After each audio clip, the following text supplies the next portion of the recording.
Anajulikana kwa jina, badala ya pingu na jela, mnatupa maigizo ya sanaa.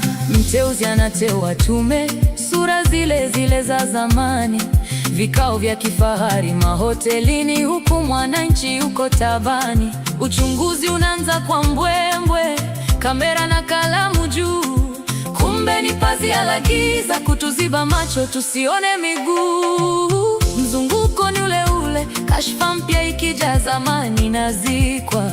Tume baada ya tume, ukweli haujawahi kufumbuliwa.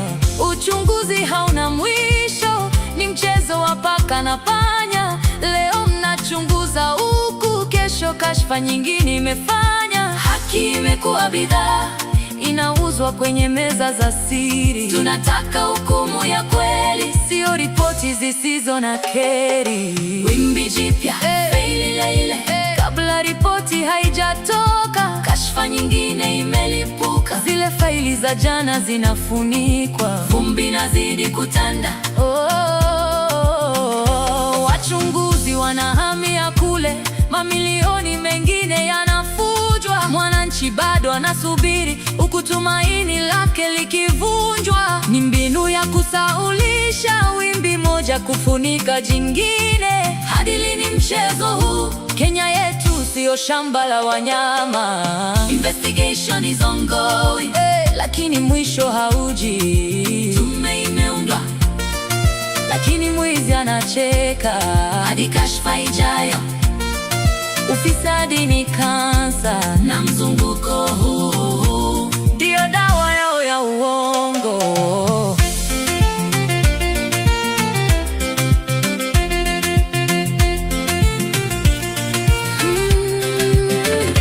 Wanasema mali zitarudishwa, maneno matamu kwenye vyombo vya habari.